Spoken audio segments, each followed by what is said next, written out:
Hello everyone, welcome to Podtacular, the unofficial Halo Universe podcast. I'm your host, Duststorm. And I'm your other host, Biowolf.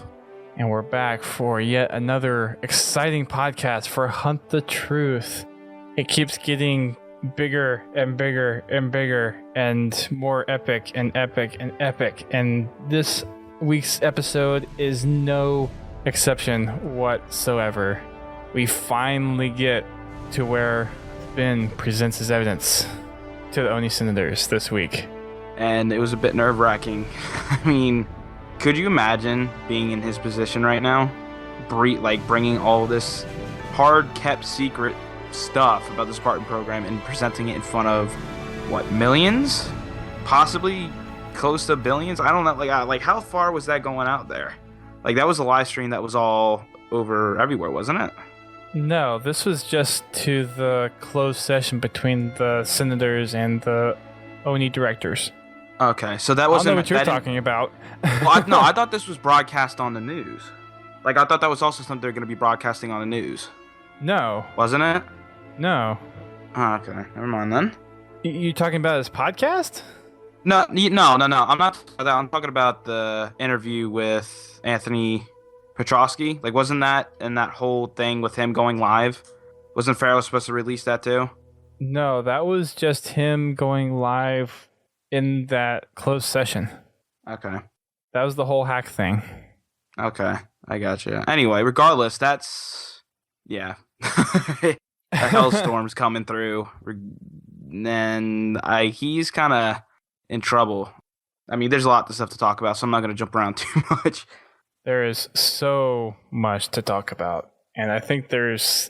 where do we even start with this? Because there's just so much that happened in this episode, and granted, there's been so much that's happened leading up to this episode, where we've gone through so much of Ben discovering who the chief is, going through all these conspiracies, finding out everything that is being covered up by Oni, and to come to this climax of a story and have all your eggs in one basket has got to be probably the most nerve-wracking experience that Ben has ever had in his career, and is in the position to basically throw his career out the window. Oh yeah, for sure. I mean, his career is basically done as it is now anyway. I mean, that basically was done when he started uploading his podcasts to the internet. That was basically done. I mean, and especially now, I mean, him unveiling all this stuff, he's pretty much done. And it makes me wonder what his next step is after this. I mean, he revealed all this stuff to this whole thing with the interweb and Anthony Petrovsky and all that stuff. And it makes me wonder what's his next move? What's FERO going to do next to kind of cause more chaos, if you will? It's going to be crazy because we know from just what we've heard at the end that Ben's kind of on his own at the moment. We don't know what's going to happen after that. I don't know if there's going to be something that... Because, I mean, we have it at the end where she says that he's under their protection now. Yep. So, I don't know. But let's kind of rewind a little bit and go back, kind of recap a little bit from what happened last time. We have everything from the leaks and setting up this big meeting happened in the previous episode. So the senators were on their way to Earth to hold this meeting with Oni directors and get everything in place to have this big discussion on what's been leaked, what Ben's been reporting on, everything that's happened with what FERO has released to the public, all that stuff. So this hack that FERO says that she'll be able to put up is to get Ben a direct feed into this closed door session for him to present all of his evidence in the case against Oni. Everything up to this point has been done on the loose threads that he's constantly been pulling at, and has come to this big realization that Oni has been keeping dark secrets from UEG senators and the nasty realization of what the Spartan program actually is. Yep. This is something that we've seen since the first books, really. Yeah. Fall of Reach.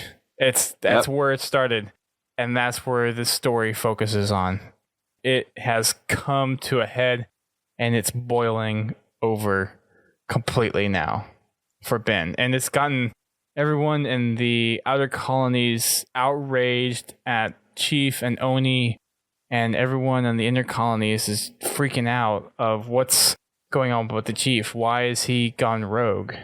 Up to this point, Ben is trying to consolidate all of his information that he has. He's trying to get everything and last bits of information that he's still waiting on from Mashak in place and put together for presenting in front of these senators when the time comes. So at the beginning of this episode, he's interviewing or asking Anthony Petrovsky, who's agreed to do a testimony against Oni, going back through his experience with John. This is the ODST that we mentioned a while ago that was in the boxing ring with John got drastically injured, where 2 of his squad mates got killed and the other one severely injured as well. And he's going to testify against Oni. He's been ordered to remain silent about it. He's been ill-treated because of the UNSC not really caring for him anymore. So he's fed up with it. He's put all of his time in, and he doesn't really care what happens to himself anymore. He's in the bad shape as it is already. So with him going against Oni, he doesn't feel like he has anything to lose. So he's all up and ready to just completely lay it out on Oni. And you can tell at the beginning of this last episode where Ben is frantically trying to get everything together and is kind of in a panicky state, in a very anxious state. Anthony's all chill and just ready to lay it out. It's good to see, in his case, I think it's good to see that he is kind of getting the revenge in a way for something that he's permanently messed him up mentally. 2 of his squad mates, I don't know how close he was to him, but the fact that they're dead and one of them's permanently like messed up for the rest of his life, like it's pretty bad. If I was in his situation, I think I would pretty much do the same exact thing. If I was in his deal where he wasn't, he didn't really have anything to lose. He was in bad shape as it is. Like nothing can really honestly be worse than what he's in now. I mean, granted, Oni could be doing like torture or something. I don't know. Like I'm sure they have some creative ways of getting back at people, but it's good to see that he is coming out with this. He doesn't care the consequences. He's going to do it regardless. I mean, think about being in his position after learning so much about what Oni has done. You're kind of convicted to do something about it, I would think. Yeah. I mean, I would be. Oh, absolutely. I would be too. There's a lot of shady stuff. And it makes me wonder too, is like who else would honestly try to contact Ben to get their side of the story that Oni doesn't want seen either? Who else are we going to see that kind of has that, I seen the negative side of Oni that needs to be pushed out there. And with Ben doing this, and it really makes me wonder. I mean, granted, he doesn't have that contact anymore.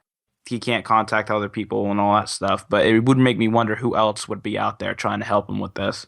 So I think the big person that really instigated that was Mashak, because you have people that Ben knew just from his time being out in the other colonies. So he knew Ellie, and through Ellie he knew Katrina and a couple of other people, but he didn't really have anybody that was kind of willing to step up. And at first, Anthony Petrovsky was even hesitant on really even talking because, of course, they were ordered to keep silent about talking anything Spartan related. Yeah. It was only until following up on the unapproved sources that Ben was able to find those loose threads and finally turn over to Mashak, who basically opened the floodgates to what was really going on and giving him the steps to find what is actually out there, what the truth was. So this was more of a kind of an exploration for Ben, and you had these people along the way that kind of posed some questions, but I think Mashak was the one that kind of really nudged him along in certain directions when it came to actually finding some of the big stories. Yeah. Yeah, he was kind of his guide in a way to kind of go with it. I mean, the amount of second thoughts he probably had with this, like it makes me wonder if Mashak and all these other people, if he would honestly push the story out on his own, like how far he would actually go, because he was putting out the podcast. That was one thing, but after he realized that FERO was involved, like Mashak was kind of in there doing his keeping track of all the stuff that was on his comms and stuff like that. And then FERO comes in and kind of spreads the wildfire, adding gas to the flame, so to speak. Like, it really makes me wonder where he would be now if none of those were involved. I don't know. It's hard to say. Yeah, I mean, like, you have all these people that are, really against it. You have people that don't want anything to do with it at all. They think that he's just corrupted. He's been out of the field for a while, so his judgment's completely wrong. And then you have people that are completely backing him up on it. And I mean, this is something that I was asking a couple of people a while back when we were starting to get into like around 7 and 6. We started seeing things develop a little bit more. And one of the questions was, who else could honestly be helping him if none of these guys were there? Like maybe someone from UNSC, maybe from someone in Oni themselves that like knows darker stuff. It really makes me wonder where everything would have been, like everything would have laid out. It was an interesting talk though. There was a lot of really far-fetched ideas, but it's interesting to see how Pharaoh's going to perform out these different things the next couple episodes. Like, what else is she going to do? I think you have to look at where Ben was before this whole story too, because we know from the podcast where he used to completely do the story up front the way Oni wanted him to.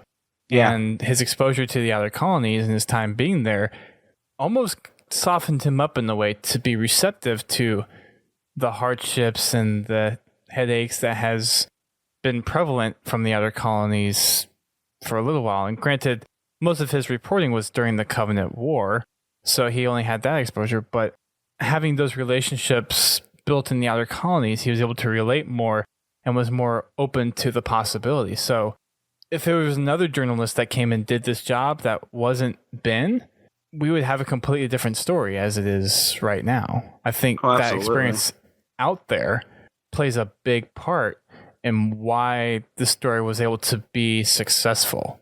Yeah, but it makes you wonder too, though, how much of the outer colony stuff would honestly change his mind if he didn't see it. Like, say, for instance, he was just going out there, he was like regurgitating all the stuff that Oni wanted him to do. If he didn't get those leads to certain stuff, where he would think of now of Oni.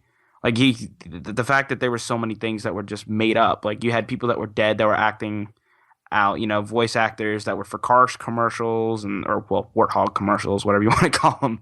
Right. It was interesting. It really is. The story of Hunt the Truth in itself is just absolutely mind blowing. Like I said before, like the amount of quality that's on this is really good too, and it really makes me wonder where this is gonna tie in Halo 5. Like if we're gonna see any returning characters, maybe if we're gonna see Ben, maybe as like an audio blog type thing that we kind of see like ODST. You had this recording with Virgil and the little girl, I don't remember, the governor's daughter Sadie. Or something. I don't know. Is that what her name? Yep. Sadie. Yeah, her. So it'd be interesting to see if like they kind of implemented something like that. Like, we know where Ben is now. Like, we're seeing what he's doing to kind of mess Oni up because of all the dark, dirty stuff that they're doing. It really makes me wonder if they would be able to implement him into like one of those audio log type things, because I think that'd be pretty neat. Like to see the continuation of his story where he's going. I would agree. I think this is a good starting point for a character that we could see develop within the Halo universe. I would love to see more of Ben's past journalistic adventures, so to speak. I'm constantly going back to the referring thing, but it makes me wonder where he's going to be. He's a journalist now, but it makes me wonder what he'll be later on. Maybe he'll be an investigator for like a higher up investigator for whoever he's with, that we don't know who he's with right now. We just know it's FERO. It makes me wonder if like he'll be an investigative person to kind of find out more truth. Maybe he'll uncover some things that'll develop into like maybe Halo 6 or some involvement in Halo 6. I don't know. It'd be interesting to see where they go with his character. It really will. And one of the things that I think we could see, and I would like to see, is that inclusion into this story as it goes further down the line, because we don't know right now. We're still in the dark of whether or not the senators will make something happen, or if Ben is going to be put under the protection of whoever group FERO lies under, whether it's the outer colonies or something else. So where does he kind of fall in after this? And I think that's where these last 3 episodes are going to help fill in the gaps of what's the playing field now going into Halo 5. Right. It really makes me wonder, though, what FERO, who she's with. Like, I know that's a big question. Like, that's a big question everybody's asking, but it really makes me wonder who she's with, or if she's the head of her organization in any way. Because, like, she seems to have a lot of power. She is making things happen that no other person could really make that happen unless they have some sort of connections. You know, like, apart from hacking and computer stuff like that, that's one thing. But, like, you got to know what you're doing. And I guess it's going to be interesting to see where who she is. Right. And there's been a little bit of buzz today about who FERO could actually be. There's a couple theories out there. There's a couple of theories. One prevalent mostly today, though, which I think, and we've actually had a few people already mention it in our chat, which I think might be an interesting discussion to have a little later on once we kind of get towards the end of the episode. But going back to the beginning of the podcast, when Anthony was doing his recording, Ben set him up, got him focused, made sure that everything was good to go. He was having him make sure that he wasn't moving around too much to not mess with the audio. And I'm guessing he recorded audio and video because of what he was showing off during the hack into Oni. But he got Anthony to sit down, record his name, and then just shoot off from there. He started talking about the incident during which him and his fellow ODSTs were ordered to fight John, and how there were obvious signs of this 12 to 13-year-old undergoing similar genetic augmentations with scars that were prevalent in other Spartan inductees, and just went into his whole story of what happened to him, what he knew of the Spartan program, saying that everything that he was saying was of his own free will, that he wasn't under duress for saying any of it, and how they were encouraged not to talk about it whatsoever under fear of court-martial. So that was kind of the hook for the senators into everything that was going on. That was the human aspect that FERO came up with the idea for in the last episode to get the senators to pay attention. And one of the things been noticed early on in the hack into Oni was that they were in fact listening to him whenever the hack first happened. Yeah. Their direct attention was to him. And I mean, rightfully so. I mean, if someone's on a giant screen that is has the ability to like hack into something like that, you're going to wonder what they're going to have to say. I mean, regardless of who they are, you're going to see, especially after Anthony Petrovsky's whole interview thing, he was showing off details that, you know, he is military. He knows what's going on. And Ben's this journalist. Yeah, sure. You know, he has these ideas of what may be happening, but he's a journalist. He's going to try to show, you know, he's going to look for details that would put towards something positive or negative. Like, he's kind of driven. But it was interesting to see that they bring in Anthony Petrovsky and kind of show him that. But I can imagine what was going through their heads. Yeah, a whole bunch of people just paying attention to him. I mean, I'd be in shock too. I'd honestly want to see more. Well, he only had so much time. Oh yeah, right, yeah. And one of the things to that as well is whenever you're hacking into a system, you know there's going to be pushback to try to get you off that screen as much as possible, especially when you're hacking into something as big as Oni. Oh yeah. So of course we're going to get a little more info into that in a second, but again, we're going to be jumping around this like crazy, so sorry if we're losing you in some parts, but if there's something that we want to talk about, then we're just going to jump around to it, but we'll hit all the bullet points in due time, so don't worry about that. One of the things that Ben was talking about whenever his recording of Anthony was going on was kind of recapping what FERO had done, releasing the leaks, and how there was kind of discontent and disarray between the outer colonies and inner colonies from the first leak, and then the second leak kind of solidified the fact that, yes, Chief is actually doing this, and there's things that you should be concerned about.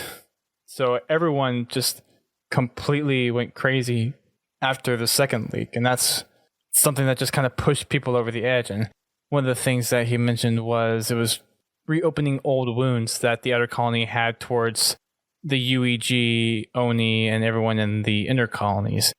Going back to this whole insurrectionist things that we read about in the books, this human civil war that was kind of inevitable has been curbed by the Covenant War, put on a hold, and now it's just coming back full swing thanks to what Ben has done through his podcasts and what he's about to do, doing this brief in front of all of these senators. The outer colonies are definitely getting revved up. I mean, you have all that stuff that's going on too. You know, with the messages from from her friend or Chief's friend, Katrina.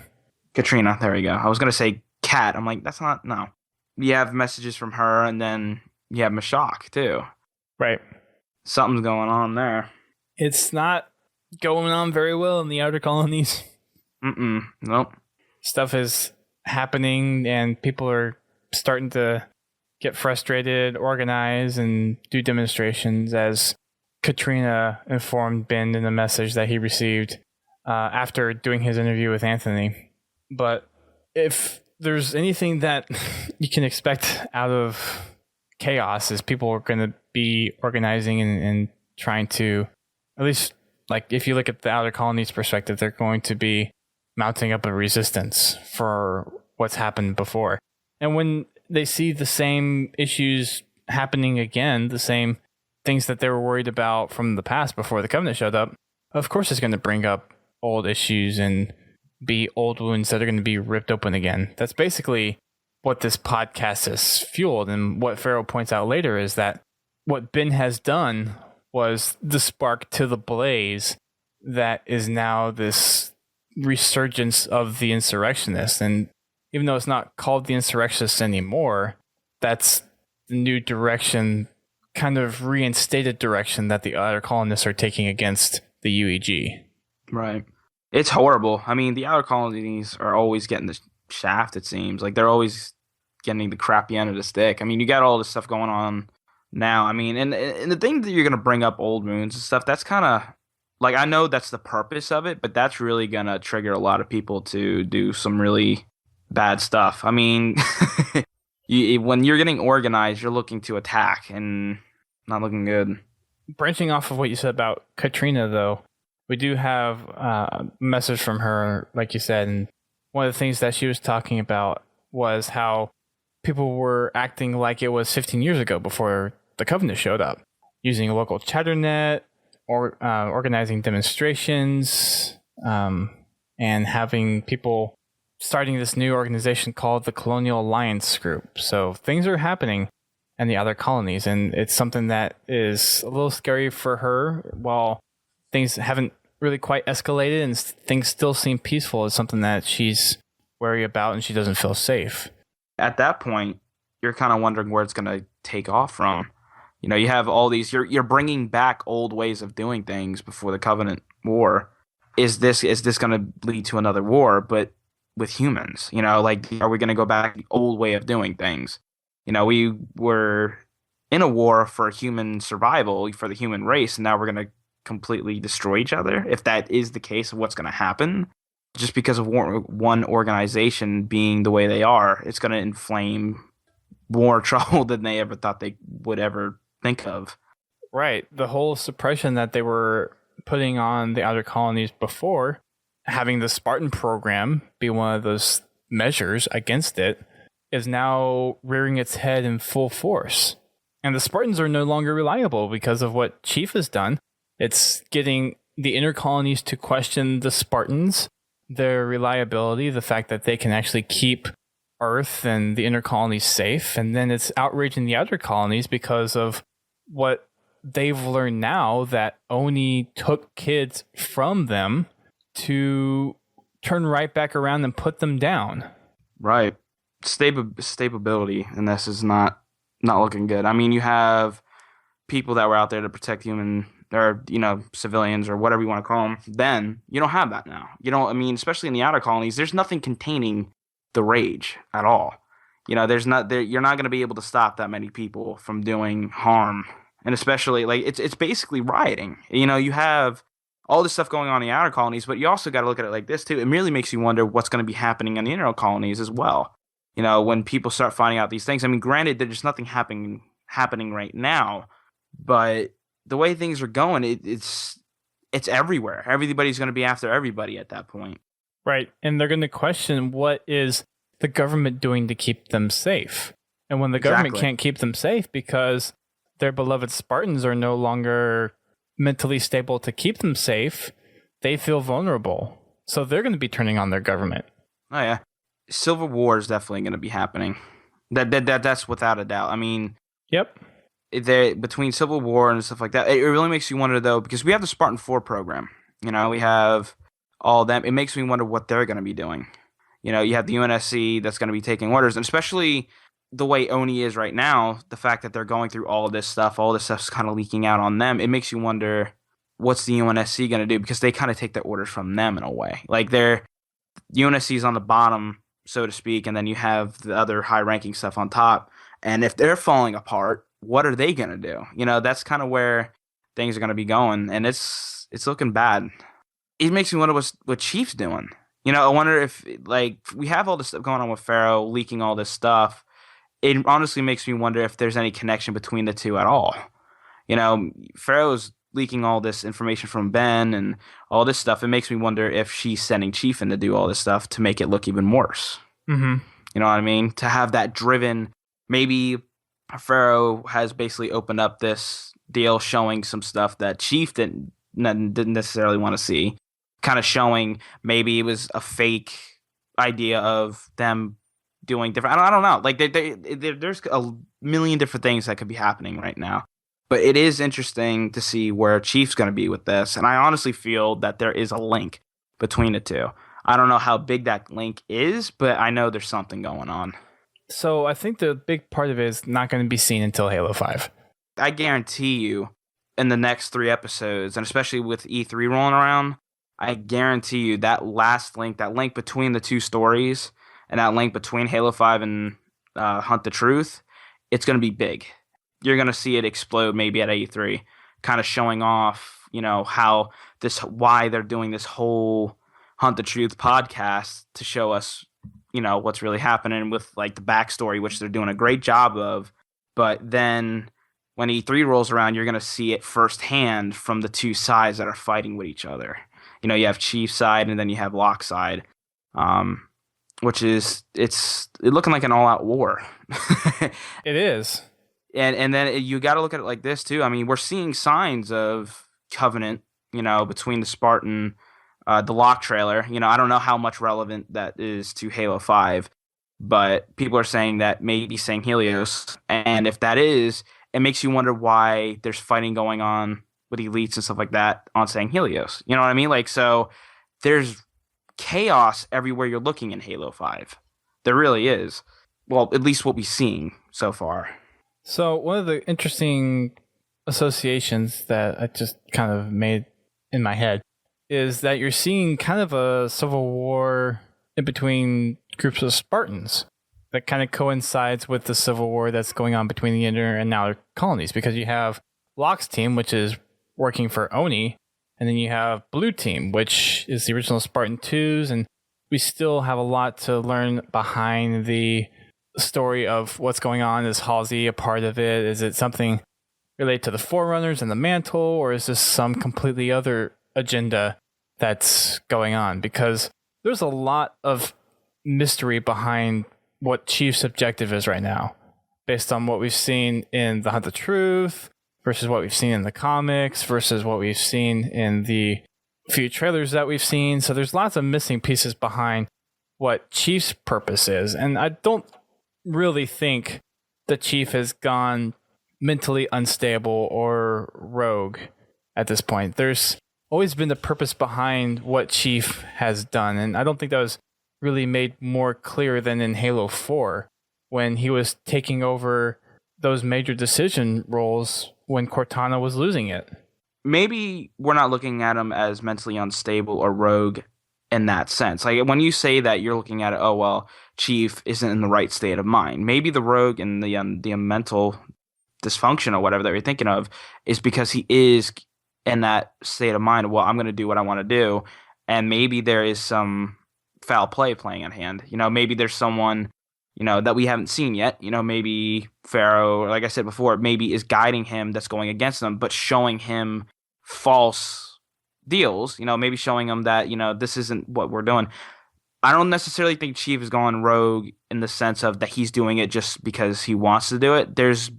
I think there's a motivation from someone else that's showing him that. Like, he's not going to sit there and completely make these decisions on his own. I mean, you can, like, granted, we were seeing that in Halo 4 when Cortana was really kind of just going nuts.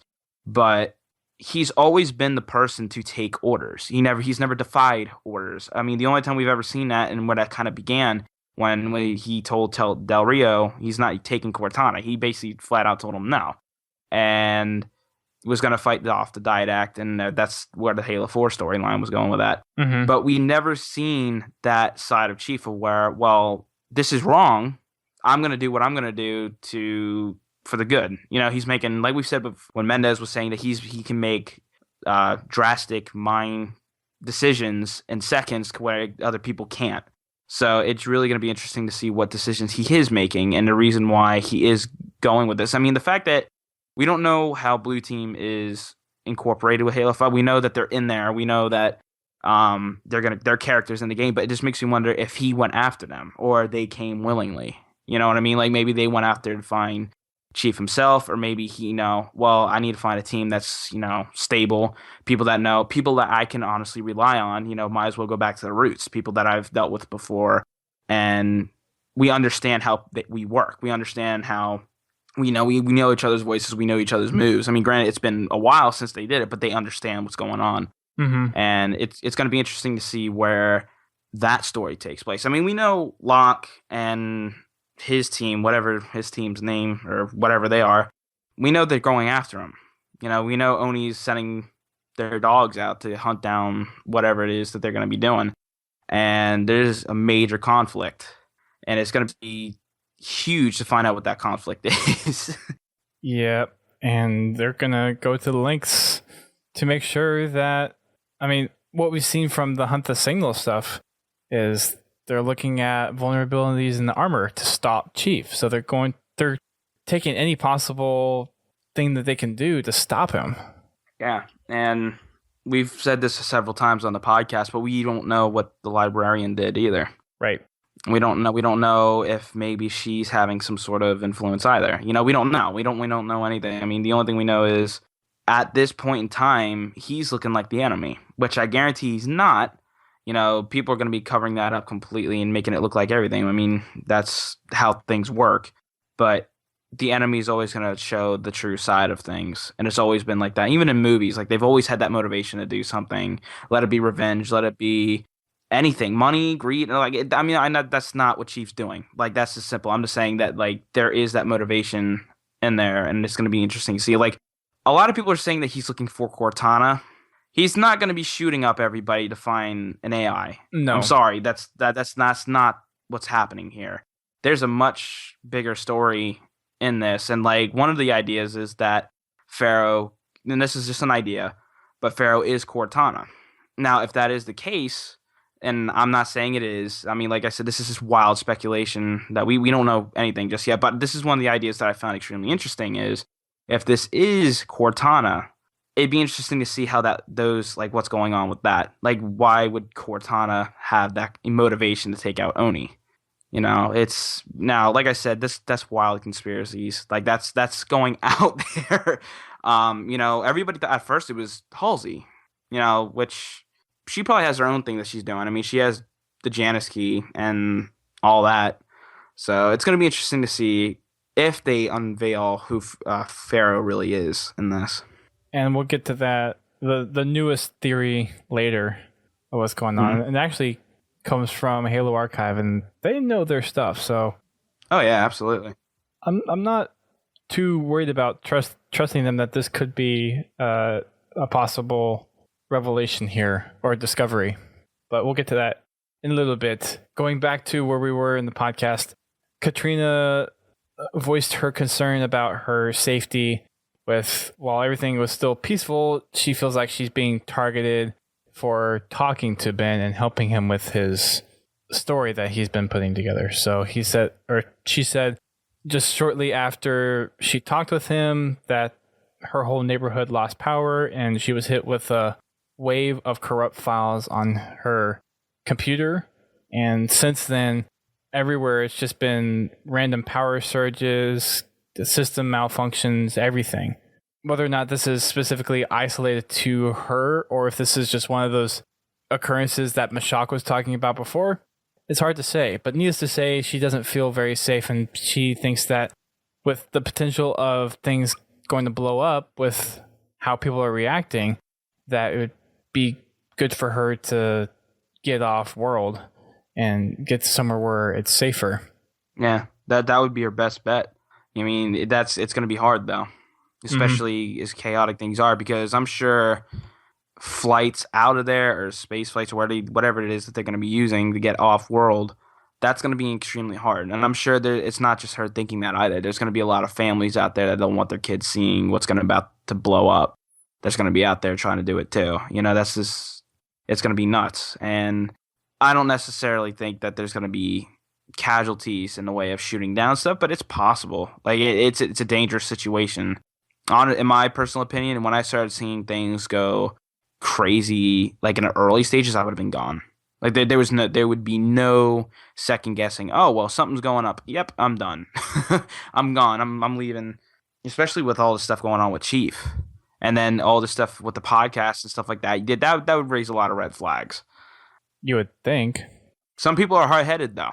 A lot of people think that, well, this is a story just for attention. That there's probably something behind this to, not necessarily marketing, but like to kind of point in the direction of something that is basically fake. Chief going out there doing all this crazy stuff could be a cover up for someone trying to do something worse than what's really happening. There's a lot of thinkers out there, and I'm probably one of them that overthinks things a lot, but there's a lot of people out there that don't believe it. It's just a conspiracy theory. This isn't real. Why would someone that we've trusted and someone that's been a loyal soldier protecting everybody all of a sudden do this? Like, it doesn't add up. Like, there's not enough evidence to point at this. Yeah, sure, he was all of a sudden he was shooting up things, but that could be faked. Someone could easily make armor that is very, very, convincing. There was no sort of way of saying, oh, well, yeah, sure, that was Chief. Someone could fake that, especially how smart people are with technology, Photoshop and things like that. So, I mean, granted, we were getting confirmation that it was him, but a lot of people were thinking, well, this isn't real. Well, from what it sounds like, though, a lot of people did believe it was real in the story. Right. No, and I mean, that's what I'm saying, though. But in the inner colonies, like the outer colonies, people are more level-headed. They understand war, they understand conflict, they understand they've been through it more than what the inner colonies have. I mean, when glassing was going on, they were kind of in there too, but like they're the people that understand what's going on. The inner colonies, they're kind of the higher ups, they're kind of more, oh, well, people will help us, so like things like that. Not necessarily saying they're bad, but like they're not on the same level as the outer colonies are. They haven't experienced that level of intense fighting or constant battle. And you made a good point about how the outer colonies are used to the fighting. And that's one of the reasons I think the outer colonies realize that Oni is more of a problem than the Chief is. And something that FERO mentioned earlier on in the last episode was that the real heroes, the real veterans, know that Chief is a hero. They know that he's out there for the sake of humanity. Yeah. And this is either him just breaking under the pressure of what happened to him as a child, or this could be something else. And I think for us, we believe that it's just something else, but without knowing what his mission is, you really aren't in a position to know that. No. The wild theory was, like, when we first started seeing, and I'm going back, and I'm sorry for the tangents, but like when we first started seeing the first images that we've seen of Halo 5, Locke was on top, Chief was on bottom. Locke was always pointed out as the single, concentrated on individual in that photo. Like, he was always there, and then the other theories were, well, Chief's gone rogue to go for Cortana. Now, there's a couple reasons why he would. The UNSC doesn't want him doing that. But as of right now, there's no reasoning for it. And I think there's a possibility she's still out there. I don't think she's gone. We may see her in a new way that we didn't think she would come back in. And there's a lot of wild theories, but I don't think Chief's breaking. He's been through more chaotic incidents. Like, I mean, he took a nuke or whatever you want to call it, Covenant bomb, threw it on their ship. He's been through more than anybody's ever been through, I can honestly say. Right. That toll, I don't think is ever going to take an effect. He's just a hard-blooded individual. Like, he's driven to keep going and doing. Like, I don't think that mental breakdown is going to happen to him. So I think I don't know if we're going to see like a full mental breakdown, but one of the things that got brought up in Halo 4 was his humanity. And we see that through the training of the Spartan program, and it's been prevalent in Hunt the Truth, and we've seen it in the books. The kids have been trained to be machines, basically. So all that emotion has been trained out of them, and they think logically. And that's one of the reasons why I think Mendez said that Chief could make decisions that would take other tactical leaders years to think of in split seconds, is because they're trained to not even think about the emotional implications of it and just think logically, okay, weigh the costs and benefits here and then execute. Yeah. I mean, the only emotional side that we've seen so far is Cortana. Him in that relationship with Cortana. That's the only thing we've seen so far. He wasn't thinking there was no remorse of killing elites. There was no remorse of anything. We haven't seen any sort of passion with Chief at all. That there was nothing in there. I mean, there was a couple incidences, but like there was nothing really hard. Like you said before, that was trained out of them. Like, they weren't going to sit there and like, oh well, humans are dying.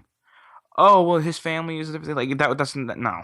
You don't, like, they're basically there to get the job done, regardless of the outcome is. If it's done and it countlessly saved millions of lives, yeah, sure, people died, great, that's fine. But you got to look at the outcome of it's done for a reason. That's how they're looking at it. Their objective comes first. One of the things with Halo 4, though, is we discover through Cortana that Chief hasn't explored those emotional side of things. And that's one of the things that I think is shown in that last cutscene, or those last two cutscenes, the one with Lasky, where it was talking about who's the human and who's the machine. Yeah. Cortana's an AI, and she had more feelings than Chief ever did. Right. Like, especially through, I mean, like, granted, in Halo 3, she was there, but, like, in Halo 4, she was really, I mean, that could be her going through her rampancy. That's probably the reason why. But, like, there was a lot of emotional stuff in there, like the reasons why that sun was fake and the things like that. Like, just more heavy emotional stuff that was driven and with her, which, in my opinion, I think she was more human than Chief ever would be. I would agree. And one of the things I can attribute to that, too, is possibly her interaction with the Gravemind after Halo 2.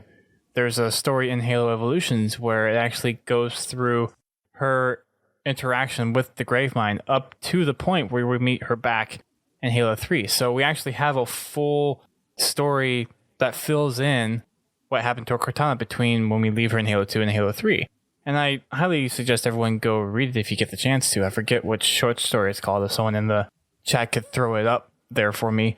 But that is something where you have something that's as powerful as the Gravemind altering your way of thinking. And he affects things on a digital level, on a physical level, on a metaphysical level with space-time. It's, thank you, Pens, Human Weakness. Great story. I would definitely recommend reading it. I feel that there's a lot of carryover there with how the Gravemind influences her and shows her certain aspects that were stripped away from her that her creators took away for her to serve certain function. And I think emotions was probably one of those things that kind of got reintroduced into her, which also might be a saving grace of to why she could still possibly be around and maybe even survive rampancy. It's a wild shot theory. I understand that, but No, I mean anything's possible. Another thing that a lot of people were saying too is that she was like it is like there's a lot of stuff that's been said about this, but she was a clone from Dr. Halsey's brain. Mhm. Some things in there, like granted, she's still an AI, but there is an idea that some of that stuff that was from her kind of made more emotional understanding. You know, because she is that clone from Dr. Halsey's brain. Like she could understand things more than other AIs could. That was another theory that I honestly felt was pretty interesting in my opinion. Like the fact that she was able to understand it more than others, because there was a lot of others that did try to, from what I've understood, they tried to understand it and they kind of went crazy, right. so to speak, and they didn't understand it. So But one I of the think in things her- from Halo 4 is that the librarian specifically planned that Chief would be who he is and Cortana would exist the way she is. Right. And that's the reason why I feel Cortana is not gone. And a lot of people I know talking to would really think that bringing back Cortana in any fashion would be disrespectful to her. But if you look at the story, the way that Halo 4 was portrayed, there is no solid reason why, for absolute certainty, for you to believe that Cortana is gone. No, and there's people out there that don't want her gone because of who she was as a character. She was the other half of the experience that you got with, you know, Halo. You know, you had Chief that was basically monotone most of the time. You were shooting, you're his underneath that mask, and you were getting the Cortana talking to you. Like that was the experience. And there's a lot of people that were really disappointed that she was gone. The one thing that I honestly felt in Halo 4 that Halo 3 and Halo 2 and the others didn't have was that emotional side. Mm-hmm. Even though she was going nuts, even though she was going AWOL, and she didn't really have that her being stable at all. Like she was understanding stuff a little bit more too. Like she may have been gone crazy, she was going nuts, but she was understanding more things than she did when she was, you know, in her prime, you know, when she wasn't going through rampancy. That's enough about Cortana, though. We need to get back to Hunt the Truth. Sorry, massive tangent. It happens. Yeah, I mean, there wouldn't be a podcast without tangents, right? If he constantly kept on the right thing. I mean, everything leads in the other stuff, but it's juicy details that people cling on to, though. So one of the things during Katrina's call or the message with Ben is she asked if Ben really knew what was going on, and he said he really didn't, because it was something that when he went to his new place to set up shop, he didn't securely set up his comm, so he was kind of afraid to check out anything that was going on for fear that when he would be able to track him down. So he hadn't really heard anything. He expected that it would be a pretty big impact for his latest episode, but from how Katrina sounded and what she was asking about, it seemed to indicate that the story hit a lot bigger than he anticipated. At the end of the message, though, she basically gets cut off as she's saying that they were shutting down the streets. Lots of stuff that's hectic. Of course, networks are flooded and they're unstable, so everything's going crazy right now. And all he could do was just kind of wait there and hope Mashak would get to him, and eventually he did. And Mashak called in, finally got the information, the last bit that Ben was waiting for to put his story together. And he also came with a little bonus as well. One of the things that Mashak was working on was the story that he came up with last time, or the thing that he was investigating, where the selection of kids in the other colonies wasn't random. He was trying to pull that together from a bunch of conspiracy theories that were flying around there and make it presentable in such a way that was formal enough for senators to understand and accept as somewhat valid proof, if that makes any sense. Making sure that the senators would actually believe in what was in the documentation, putting it in a way that they would be able to act on it. So he did that, and then he dove more into one of the cases where a Spartan, or one of the kids abducted for the Spartan program, met his clone. Yes. So we have a police scanner report that Mashak was able to clean up and dig through. He explains that there was a call to a break-in at a house, and when the police officer got there, everyone was fine. They consoled the family that was there, which was a teenage kid in a wheelchair and his parents. And it didn't seem like anything was broken or anything stolen. There wasn't any kind of showdown or anything. Like, no one was hurt. No one was attacked. It's just this person came in, broke into the house, and then left for some reason, which is all fine. So as the officers are writing down the report for what happened, where this person just broke in, went into the son's room, and then just ran out the door, the officers hear a gunshot nearby. So the officer calls for backup. Backup arrives, and they go investigate the sound. And they find a teen lying in the grass that took a self-inflicting shot that eventually killed him. So the weird thing is that the officer that called in reported that the kid that shot himself looked exactly the same as the kid that was in the wheelchair. Yeah, they said it could pass as his twin. Every feature on him was exact same. Mm-hmm. So that's, man, that like I've thought about that. I guess one thing that's been sticking with me a lot was you had two of the same individuals, and I was still thinking, it's like, how would you tackle that? Like that it's a really bad situation. Mm-hmm. You can't really comprehend that because we don't have that capabilities now, and no, I think it would be an egregious violation of human rights, just like Ben states in his report to the senators, of even thinking about doing something like that. It's inhumane. Exactly. It's inhumane in a big ways. I mean, you have the amount you would have people flipping out. Like, if you found out that someone that was in your family or anybody that you knew was stolen, remade, and then put the clone in your house, like someone that you didn't, basically was just a repercussion or a redone deal, people would freak out. There would not be one thought process of, oh, well, there's probably a reason for it. They would want immediate answers. And if they didn't get it and they were saying, oh, well, this is all fake, people would freak out. There'd be riots. They would, like, it'd be unstable. As everything is going right now, it's just crazy.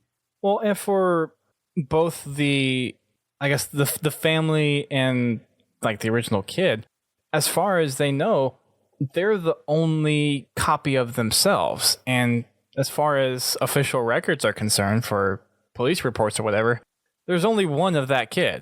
There's not going to be two of that kid. So once they find that, it's rather odd, because for the kid that got abducted and went through the Spartan program, to see that there's someone else exactly like him who was living his life, that he was replaced, you're going to go through an emotional breakdown, I think.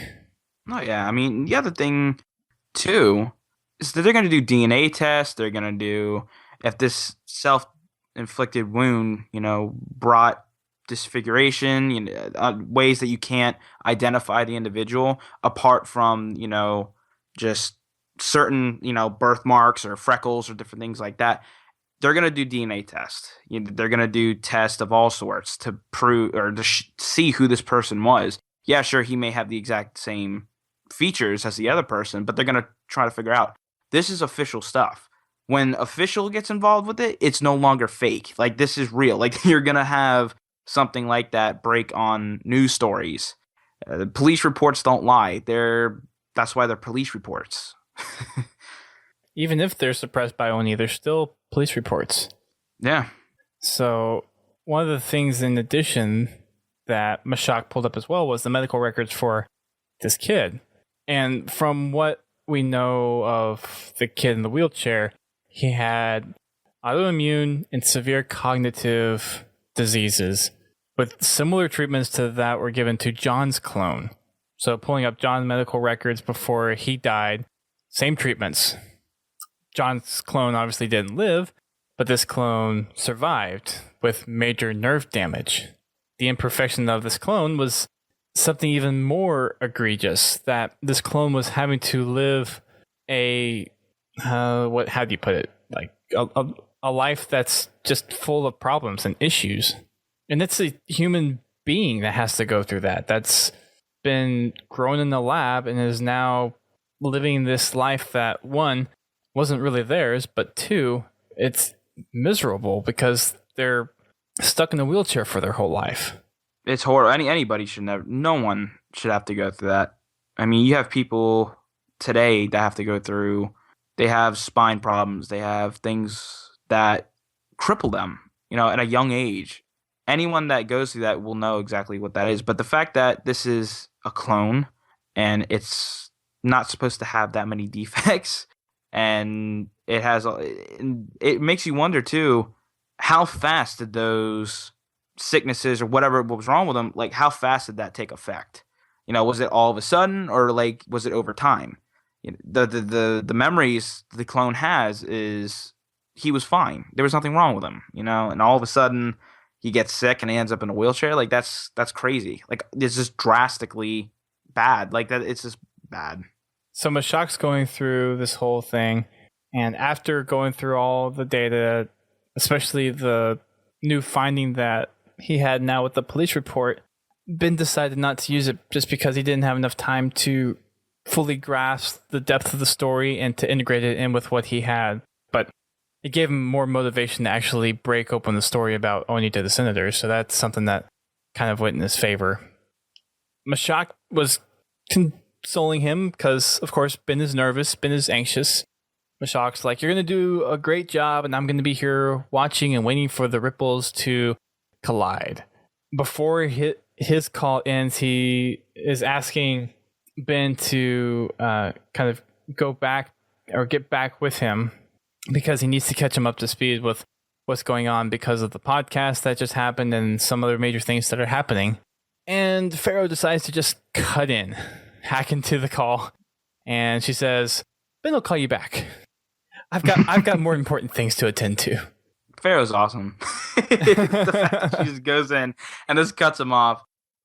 You're done. Goodbye. And just cuts him off there. Yeah. It was that was probably one of the humorous parts of this podcast. There wasn't too many of them this time around. Right.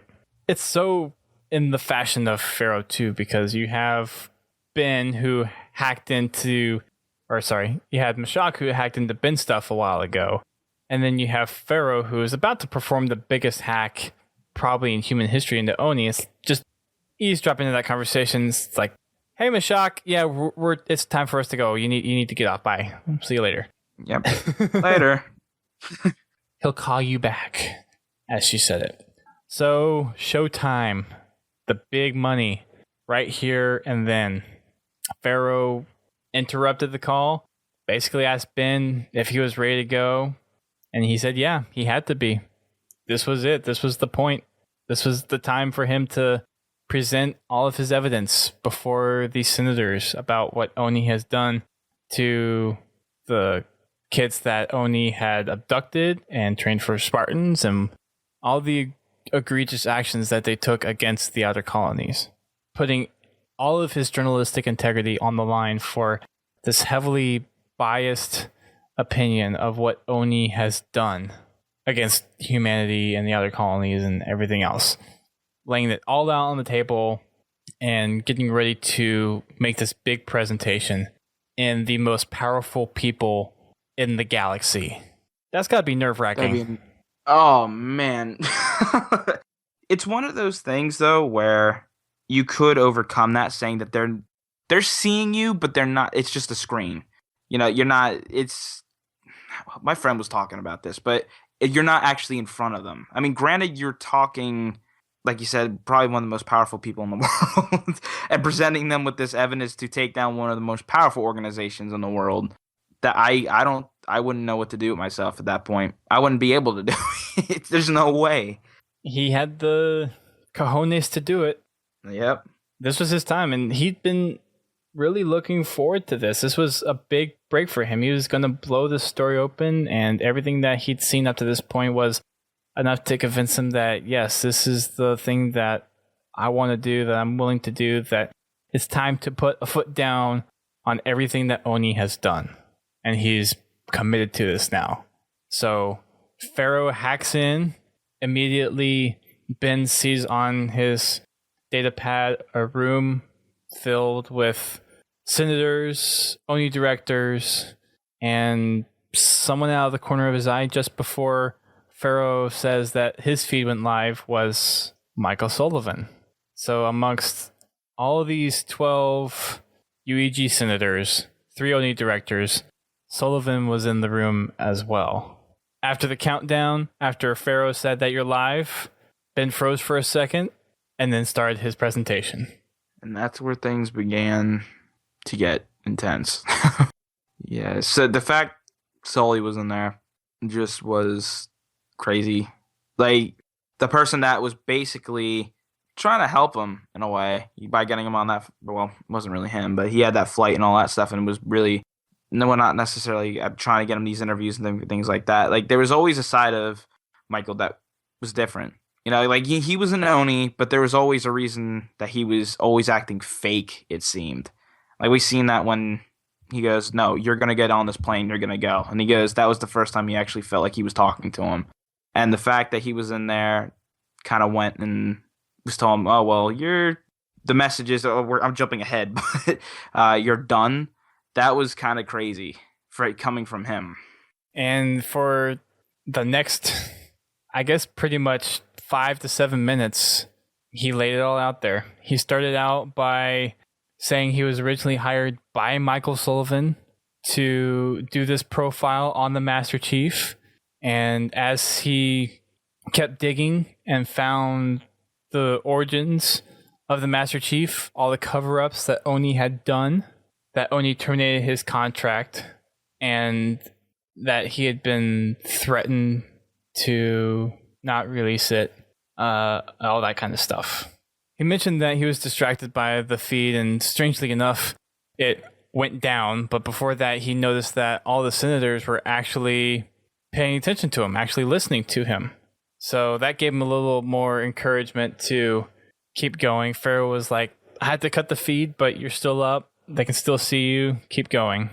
So Ben continues to tell all the senators that Oni had kept critical information from them regarding the Spartan program, how they inducted children into the Spartan program by kidnapping them and replacing them with genetic copies, and then doing a bunch of genetic augmentations on them to create the Spartans and all the training that they went through.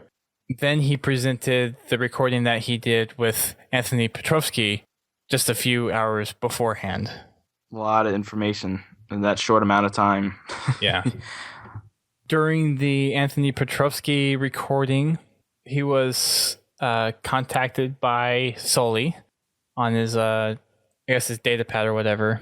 He said, Sully told him that you're out of control. You need to stop this. Ben replied to him that he would no longer be associated with the crimes that Oni had committed and that he was done.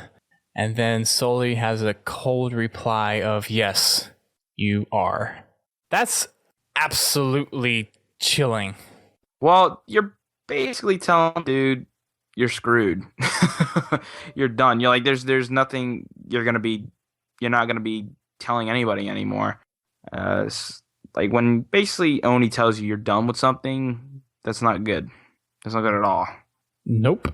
At the end of Anthony's little segment, Ben comes back on and he has the floor for about another minute and a half. As Anthony's piece was wrapping up, FERO said that the hack was being hit hard and that he wouldn't have much time, so Ben was going through his final script and cutting out verbiage that he didn't feel was necessary anymore. And finally, when his time came, he delivered his message, going through how Oni had kidnapped kids, illegally engineered the clones that were doomed to die, kept the kids as military property, going through all the augmentations that they had them go through and asking the senators to review all the information that corroborates his claims of what Oni has done and what Oni has gone through to cover up what's happened in the program and also the threats that he's received as he's done his investigation. And just as he wraps up his little speech at the very end, the signal dies. The hack is gone. Perfect timing. Yeah. Kind of eerie perfect timing at that. I know, right? And that, according to FERO, was the start of the blaze, the revolution. He planted the spark with his podcast, and now people are going to be up in arms.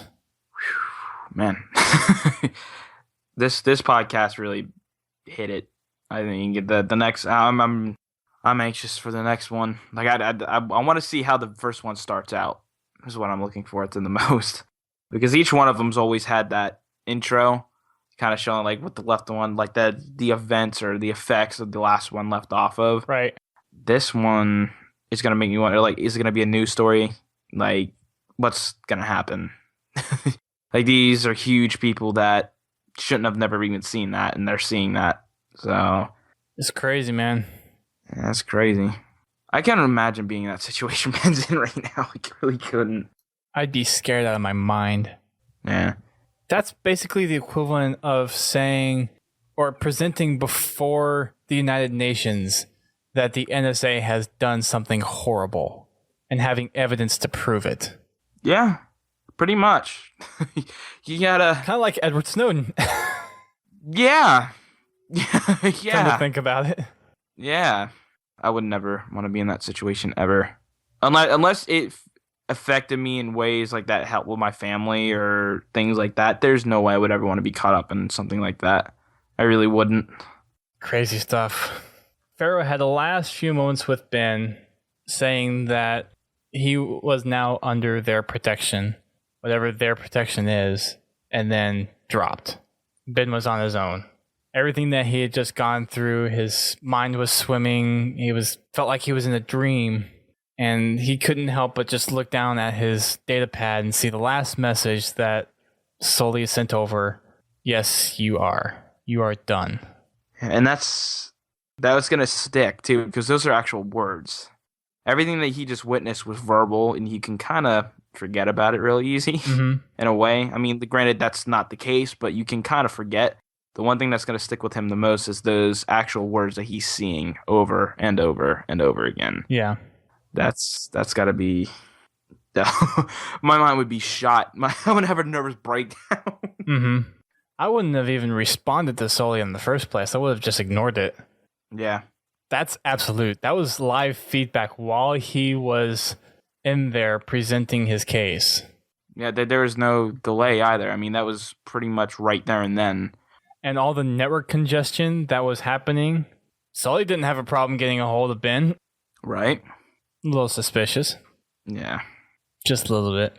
One of the first things that Ben heard or saw a ripple of the effect was all of his bank accounts locked down or frozen or completely cleared out. And that happened almost instantaneously. When he called his bank representative, he found that he was under investigation for unauthorized possession of sensitive government materials, which was basically the interviews that he had done. And he was fined a ridiculous sum of credits for the allegations, which caused his accounts to be frozen or locked out. That's got to be a nerve-wracking feeling. The fact that all your money is gone and you're also getting charged with a fine that is absurd, like insane. It just makes me wonder how much money he'll be getting from all of that.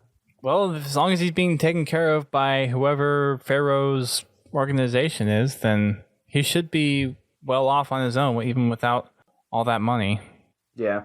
He says after the fact that one of the first things he should have even done before taking on Oni was to cash out, which was an amateur mistake. Yeah. So now he's in financial ruin. Like you said, though, going back, like he may be in financial ruin. as of right now, as he's seeing it, but there's no telling what FERO has in store for him. Right. She may have plans for him that we're not even thinking of at the moment. Probably so. Or what he's even thinking of. You're probably right. After getting the notification that his bank accounts were frozen or cleared out, he received 2 delayed messages. The first of which was from Mashak following up on when FERO interrupted them going into the hack for Oni. He said that things were getting really hectic out there, that he needed to talk to Ben, but that he didn't feel safe doing it over comm. So he was going to come meet Ben in person in 2 days. Something that he discovered that was something very unsettling, especially if he couldn't discuss it over comms. Mashak told him not to try to reach out to him, to not talk to anybody, but just to stay there until he got there. And against his better judgment and against Mashak's request, Ben tried to reach out to him, but noticed that it didn't even seem like his calls were going through at all. And there had been network issues since when the podcast first came out and the leaks hit. So that was obviously something that had been common. Also dropped calls, but this was something completely different to Ben. It's like his call wasn't going through. He checked his ChatterNet feed and there were comments of others not being able to reach the outer colonies, getting same kind of issues that Ben was having, and scattered reports that the communication buoys between the inner and outer colonies had just been shut down in some cases. A second delayed message came in that was from Katrina, and she seemed very, very disconcerted. Like stuff was happening and she was scared for her life. She said that Waypoint was totally gone. They were completely isolated. Her parents and Ellie weren't on the system, and it seemed like ChatterNet was down. People were fully coordinating something. The audio cuts out every now and then, so we didn't get a chance to hear what was going on fully. She was asking Ben if there was any way that he could tell her what was going on or try to send help or send food or anything. And then silence. The message died. From then on, communication to the outer colonies just didn't happen. They were completely cut off. They're done. And he makes you wonder who's causing that. Like, what's causing that? Like, is it Oni?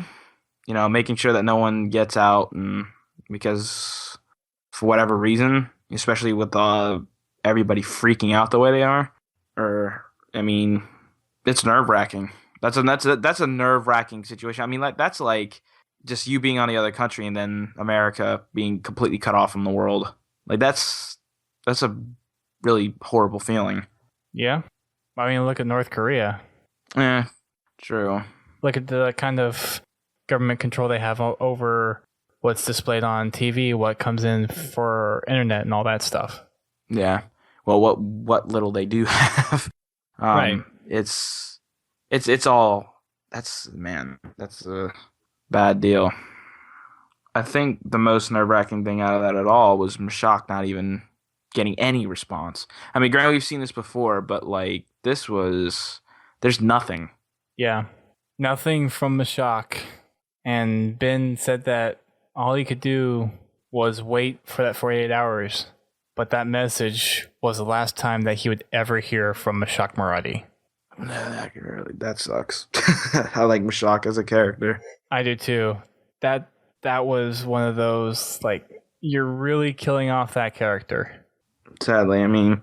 But the other thing is, too, it makes you wonder, is, and this is a thought that popped in my head when I was listening to it, too. Was Mashak gone by who we think it is?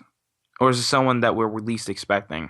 You know, maybe FERO had something to do with that. Maybe she doesn't want him having connection. She used Mashak, or Mashak was in there for the time that she could have used him for, and then when that basically got out, she doesn't have any need for him anymore.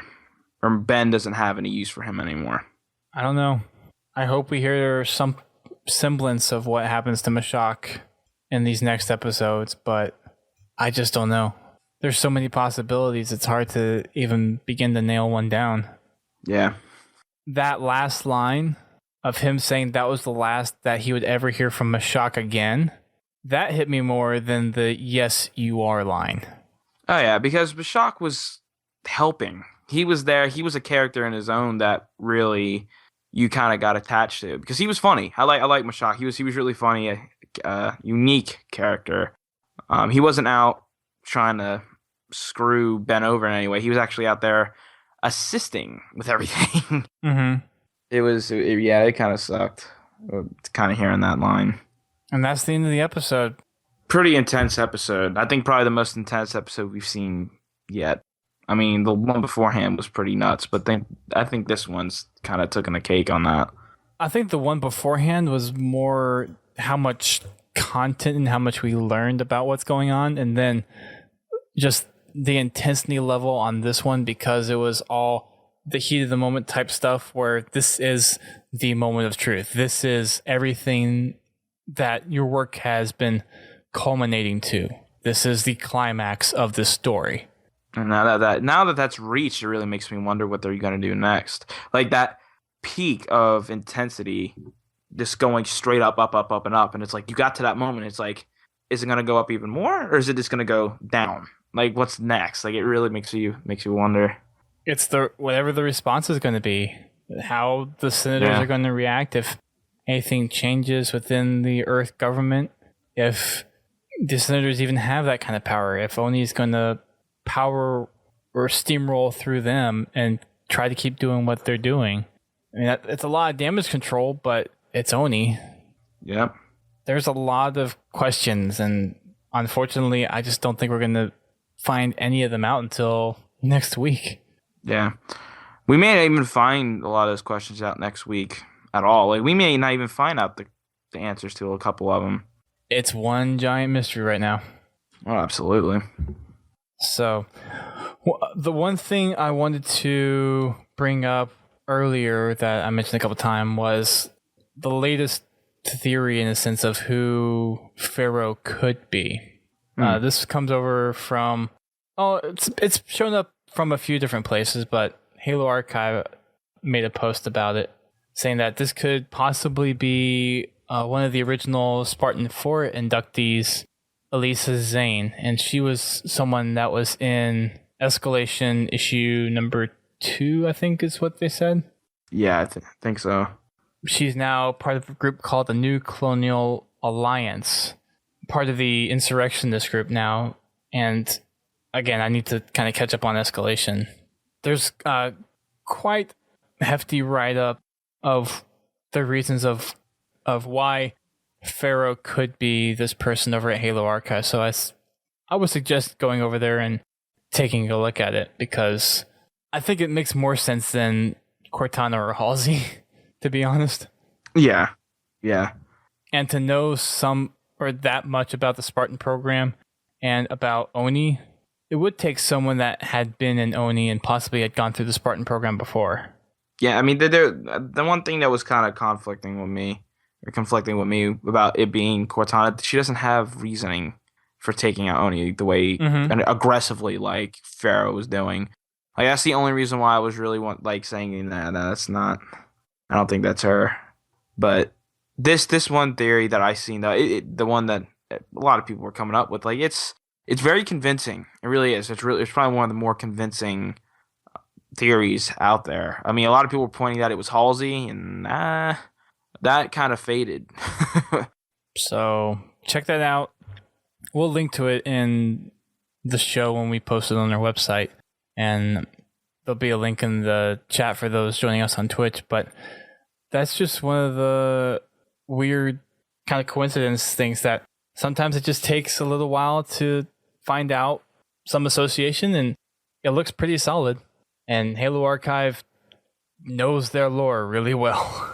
Oh yeah, they're up there. Yeah. I would definitely go check out that theory as to why FERO is Ilsa Zane. But that's going to wrap it up for now until the episode for next week. Who knows what we're going to be getting down the line. Lots of stuff coming the way. We have 3 more weeks of this podcast. It's flying. dude. It's flying by quick. I am honestly happily surprised by how good this podcast has been. The effort that they've put into it. The fact that every week has been a ramp up from the previous podcast, and it's built and built and built and it's kept on building. There hasn't been a dull moment in this podcast yet, which has made me super excited and super into this thing. I've been ecstatic and ready to jump on the next podcast when it comes out. Yeah, like I said before, I think this is probably the perfect way of like getting this type of thing out there in this podcast form. Like that, I think is probably it's perfect. It really is. Like you don't have to worry about YouTube or anything like that. Like a video, you're just putting voices in out there and very well acted. The quality of this is just mind blowing. It's blowing. It blew up when this came out too. Mm-hmm. Like friends that don't even really know about lore or they're not really in the know with Halo stuff like I am. Like I'm always up to date with stuff. Well, most of the part. But they heard about this and they were listening to this at work and they were telling me about it and it's just crazy how it blew up. Mm-hmm. Enough said. Yeah. Until next week, guys, we will keep on coming up with other theories of what's going on. Hopefully we'll get some kind of conclusion on what happened to Mashak, other than the fact that that was the last time that Ben heard from him, and get to find out what group FERO is really about, maybe find out her identity, and of course what happens to Ben, because that's going to be the big question for the next 3 weeks, is what's going to be that ripple or the ripples from what Ben has just done. So with that in conclusion, thanks to everyone for listening. For those that are on the Twitch stream, thank you for coming out. We have 3 more weeks of this Wednesday special, so make sure you don't miss a beat. We'll probably do the last episode on the Sunday preceding E3 because I'm sure we'll have plenty to talk about for E3. So the next 2 Wednesdays and then the Sunday after that, we're going to have some good podcast discussion regarding the finale of Hunt the Truth here. And of course, you can catch our regular episode on Thursdays at 8:30 p.m. on Twitch as well. Make sure you check that out also. Make sure you check out our social networks. We're on Twitter, Facebook, YouTube, Instagram. As you're listening to this live, you're already here on Twitch. Make sure that you check out our podcast network, which is thepodcast.com, and that's podcast with a K, which also has podcasts on there such as Guardian Radio, Critscast, The Learning Cliff, Work in Progress, and How to Murder Time. Some great gaming podcasts if you're looking for something to fill your ears with during work or on your drive. They're good quality podcasts done very well, and if you're interested in any of those games that they cover as well, sources of news and content for you to go explore also.